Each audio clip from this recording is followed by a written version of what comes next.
प्रसन्नाङ्गराजं प्रभाकाञ्चनाङ्गं जगद्भीतिशौर्यं तुषाराद्रिधैर्यम्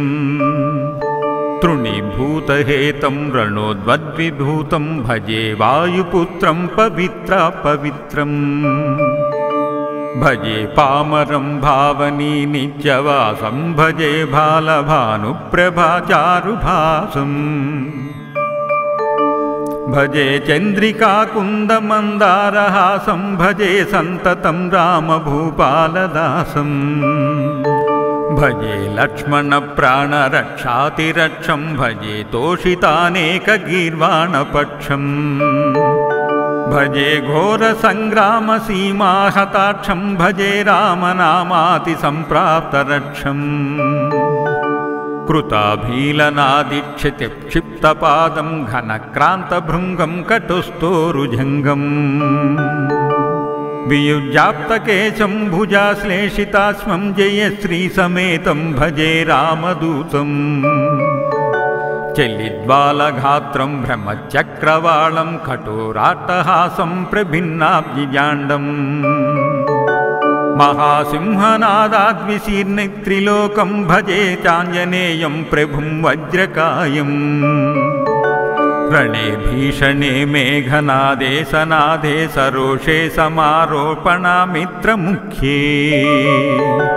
खगानां घनानां सुराणां च मार्गे नटन्तं रमन्तं हनुमन्तमीडे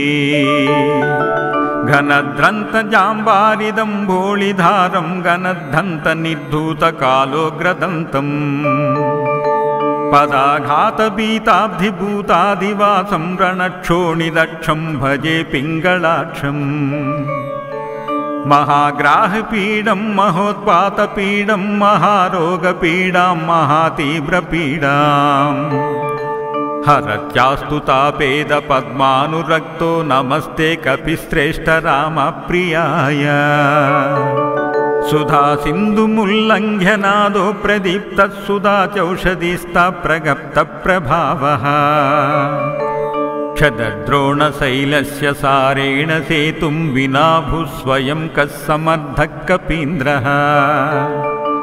निरातङ्कमाविश्य लङ्काविशङ्को भवानेन सीतातिशोकापहारी समुद्रान्तरङ्गादिरौद्रं विनिद्रं विलङ्घ्योरुजङ्गस्तुतामर्त्यसङ्घः रमानाथ राम क्षमानाथ राम अशोके सशोकां विहाय प्रहर्षम् वनान्तार्घनां जीवनं दानवानां विपट्या प्रहर्षात् हनुमान् त्वमेव च जराभारतो भूरि पीडां शरीरे निराधारणारूढगाढप्रतीपी भवत्पादभक्तिं भवद्भक्तिरक्तिं कुरु श्रीहनुमत्प्रभो मे दयाळो महायोगिनो ब्रह्मरुद्रादयो वा न जानन्ति तत्त्वं निजं राघवस्य कथं ज्ञायते मादृशे नित्यमेव प्रसीद प्रभो वानरेन्द्रो नमस्ते नमस्ते महासत्त्ववाह्वाय तुभ्यं नमस्ते महावज्रदेहाय तुभ्यम् नमस्ते परिभूतसूर्याय तुभ्यं नमस्ते कृतामर्त्यकार्याय तुभ्यम् नमस्ते सदा ब्रह्मचर्याय तुभ्यं नमस्ते सदा वायुपुत्राय तुभ्यम् नमस्ते सदा पिङ्गलाक्षाय तुभ्यं नमस्ते सदा रामभक्ताय तुभ्यम् नमस्ते सदा पिङ्गलाक्षाय तुभ्यं नमस्ते सदा रामभक्ताय तुभ्यम् नमस्ते सदा पिङ्गलाक्षाय तुभ्यं नमस्ते सदा रामभक्ताय तुभ्यम् हनुमद्भुजङ्गप्रयातं प्रभाते प्रदोषेऽपि वाचार्धरात्रेऽपि मन्त्यः पठन्नश्नतोऽपि प्रमुक्ताघजालो सदा सर्वदा रामभक्तिं प्रयाति।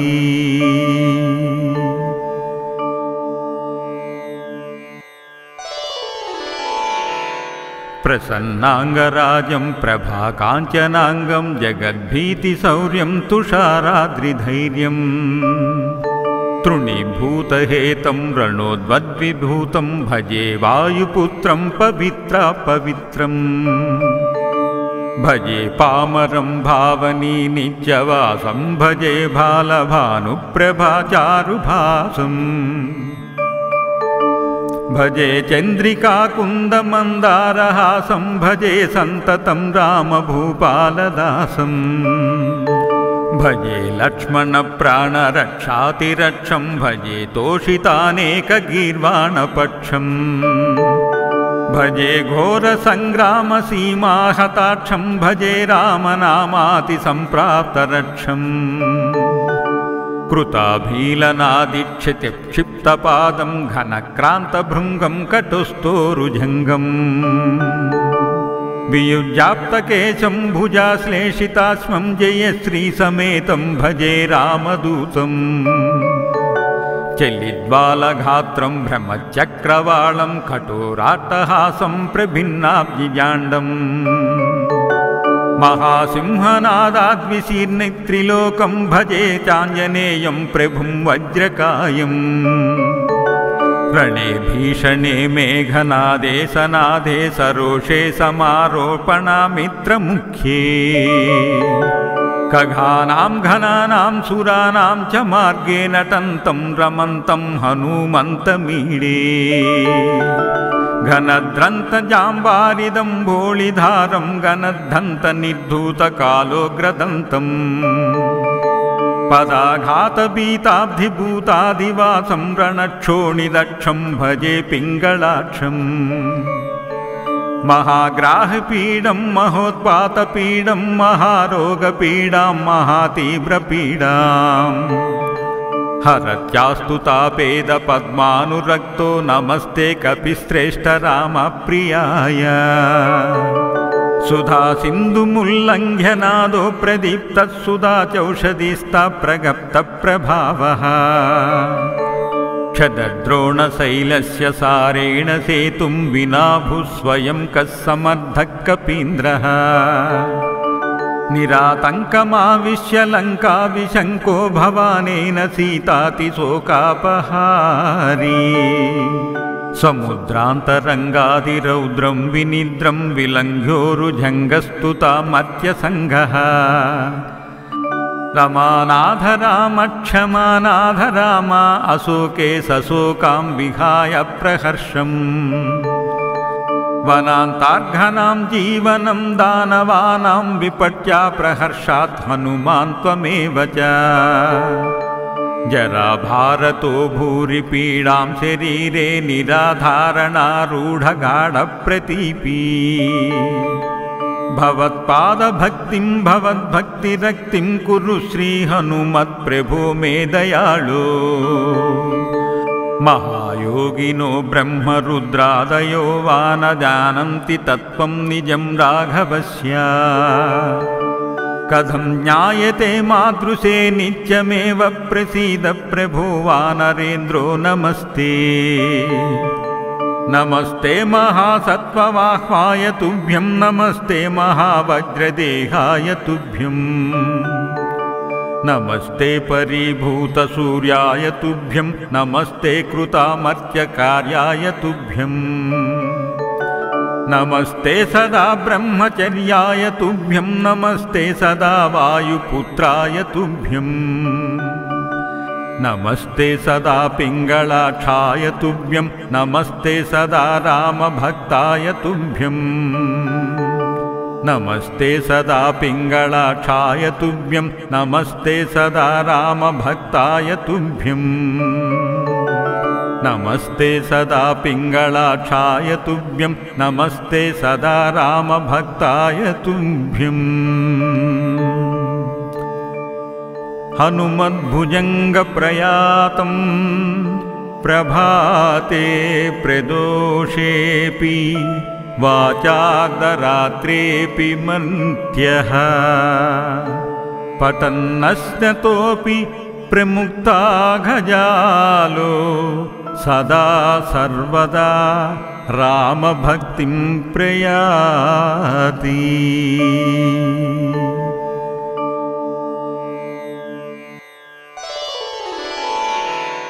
प्रसन्नांगराजं प्रभाकाञ्चनांगं जगद्भीतिशौर्यं तुषाराद्रिधैर्यं तृणीभूतहेतं रणोद्वद्विभूतं भजे वायुपुत्रं पवित्रं भजे पामरं भावनी नित्यवासं भजे भालभानुप्रभाचारुभासम् भजे चन्द्रिकाकुन्दमन्दारहासं भजे सन्ततं रामभूपालदासं भजे लक्ष्मणप्राणरक्षातिरक्षं भजे तोषितानेकगीर्वाणपक्षं भजे घोरसङ्ग्रामसीमाहताक्षं भजे रामनामातिसम्प्राप्तरक्षम् कृताभीलनादिक्षिप्तपादं घनक्रान्तभृङ्गं कटुस्तोरुजङ्गम् वियुज्याप्तकेशं भुजाश्लेषिताश्मं जयश्रीसमेतं भजे रामदूतम् चलिद्बालगात्रं भ्रमचक्रवालं कठोराट्टहासं प्रभिन्नाब्जिजाण्डम् महासिंहनादाद्विशीर्णत्रिलोकं भजे चाञ्जनेयं प्रभुं वज्रकायम् रणे भीषणे मेघनादे सनादे सरोषे समारोपणामित्रमुख्ये खगानां घनानां सुराणां च मार्गे नटन्तं रमन्तं हनुमन्तमीडे घनद्रन्तजाम्बारिदम्भोळिधारं घनद्धन्तनिर्धूतकालोग्रदन्तम् पदाघातभीताब्धिभूतादिवासं रणक्षोणिदक्षं भजे पिङ्गलाक्षम् महाग्राहपीडं महोत्पातपीडं महारोगपीडां महातीव्रपीडाम् हरत्यास्तु तापेदपद्मानुरक्तो नमस्ते कपिश्रेष्ठ रामप्रियाय सुधा सिन्धुमुल्लङ्घ्यनादो प्रदीप्तः सुधा चौषधिस्ता प्रगप्तप्रभावः क्षदद्रोणशैलस्य सारेण सेतुं विना भूस्वयं कः समर्थः कपीन्द्रः निरातङ्कमाविश्य लङ्काविशङ्को भवानेन सीतातिशोकापहारी समुद्रान्तरङ्गादिरौद्रं विनिद्रं विलङ्घ्योरुजङ्गस्तुतामर्त्यसङ्घः रमानाथ राम क्षमानाथ राम अशोके सशोकां विहाय प्रहर्षम् वनान्तार्घनां जीवनं दानवानां विपट्या प्रहर्षात् हनुमान् त्वमेव च जराभारतो भूरि पीडां शरीरे निराधारणारूढगाढप्रतीपी भवत्पादभक्तिं भवद्भक्तिरक्तिं कुरु श्रीहनुमत्प्रभो मे दयाळो महायोगिनो ब्रह्मरुद्रादयो वा न जानन्ति तत्त्वं निजं राघवस्य कथं ज्ञायते मादृशे नित्यमेव प्रसीद प्रभो वानरेन्द्रो नमस्ते नमस्ते महासत्त्ववाह्वाय तुभ्यं नमस्ते महावज्रदेहाय तुभ्यं नमस्ते परिभूतसूर्याय तुभ्यं नमस्ते कृतामर्त्यकार्याय तुभ्यं नमस्ते सदा ब्रह्मचर्याय तुभ्यं नमस्ते सदा वायुपुत्राय तुभ्यं नमस्ते सदा पिङ्गलाक्षाय तुभ्यं नमस्ते सदा रामभक्ताय तुभ्यं नमस्ते सदा पिङ्गलाक्षाय तुभ्यं नमस्ते सदा रामभक्ताय तुभ्यं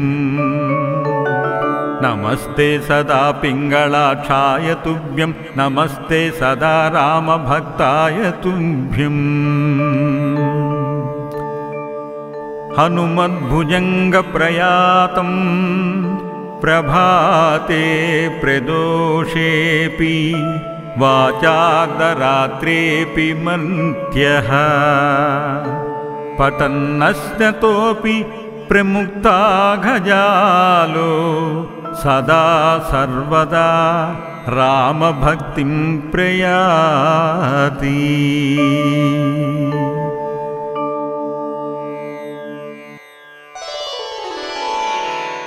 प्रसन्नाङ्गराजं प्रभाकाञ्चनाङ्गं जगद्भीतिशौर्यं तुषाराद्रिधैर्यं तृणीभूतहेतं रणोद्वद्विभूतं भजे वायुपुत्रं पवित्रं भजे पामरं भावनी नित्यवासं भजे भालभानुप्रभाचारुभासम् भजे चन्द्रिकाकुन्दमन्दारहासं भजे सन्ततं रामभूपालदासं भजे लक्ष्मणप्राणरक्षातिरक्षं भजे तोषितानेकगीर्वाणपक्षं भजे घोरसङ्ग्रामसीमाहताक्षं भजे रामनामातिसम्प्राप्तरक्षम् कृताभीलनादिक्षिप्तपादं घनक्रान्तभृङ्गं कटुस्तोरुजङ्गम् वियुज्याप्तकेशं भुजाश्लेषिताश्मं जयश्रीसमेतं भजे रामदूतम् चलिद्बालगात्रं भ्रमचक्रवालं कठोराट्टहासं प्रभिन्नाब्जिजाण्डम् महासिंहनादाद्विशीर्णत्रिलोकं भजे चाञ्जनेयं प्रभुं वज्रकायम् रणे भीषणे मेघनादे सनादे सरोषे समारोपणामित्रमुख्ये खगानां घनानां सुराणां च मार्गे नटन्तं रमन्तं हनुमन्तमीडे घनद्रन्तजाम्बारिदम्भोळिधारं घनद्धन्तनिर्धूतकालोग्रदन्तम् पदाघातभीताब्धिभूतादिवासं रणक्षोणिदक्षं भजे पिङ्गलाक्षम् महाग्राहपीडं महोत्पातपीडं महारोगपीडां महातीव्रपीडाम् हरत्यास्तु तापेदपद्मानुरक्तो नमस्ते कपिश्रेष्ठ रामप्रियाय सुधा सिन्धुमुल्लङ्घ्यनादो प्रदीप्तः सुधा चौषधिस्ता प्रगप्तप्रभावः क्षदद्रोणशैलस्य सारेण सेतुं विना भूस्वयं कः समर्थः कपीन्द्रः निरातङ्कमाविश्य लङ्काविशङ्को भवानेन सीतातिशोकापहारी समुद्रान्तरङ्गादिरौद्रं विनिद्रं विलङ्घ्योरुजङ्गस्तुतामर्त्यसङ्घः रमानाथ रामक्षमानाथ राम अशोके सशोकां विहाय प्रहर्षम् वनान्तार्घनां जीवनं दानवानां विपट्या प्रहर्षात् हनुमान् त्वमेव च जराभारतो भूरिपीडां शरीरे निराधारणारूढगाढप्रतीपी भवत्पादभक्तिं भवद्भक्तिरक्तिं कुरु श्रीहनुमत्प्रभो मे दयाळो महायोगिनो ब्रह्मरुद्रादयो वा न जानन्ति तत्त्वं निजं राघवस्य कथं ज्ञायते मादृशे नित्यमेव प्रसीद प्रभो वानरेन्द्रो नमस्ते नमस्ते महासत्त्ववाह्वाय तुभ्यं नमस्ते महावज्रदेहाय तुभ्यं नमस्ते परिभूतसूर्याय तुभ्यं नमस्ते कृतामर्त्यकार्याय तुभ्यं नमस्ते सदा ब्रह्मचर्याय तुभ्यं नमस्ते सदा वायुपुत्राय तुभ्यं नमस्ते सदा पिङ्गलाक्षाय तुभ्यं नमस्ते सदा रामभक्ताय तुभ्यं नमस्ते सदा पिङ्गलाक्षाय तुभ्यं नमस्ते सदा रामभक्ताय तुभ्यं नमस्ते सदा पिङ्गलाक्षाय तुभ्यं नमस्ते सदा रामभक्ताय तुभ्यम् हनुमद्भुजङ्गप्रयातं प्रभाते प्रदोषेऽपि वाचार्धरात्रेऽपि मन्त्यः पतन्नश्नतोऽपि प्रमुक्ताघजालो सदा सर्वदा रामभक्तिं प्रयाति।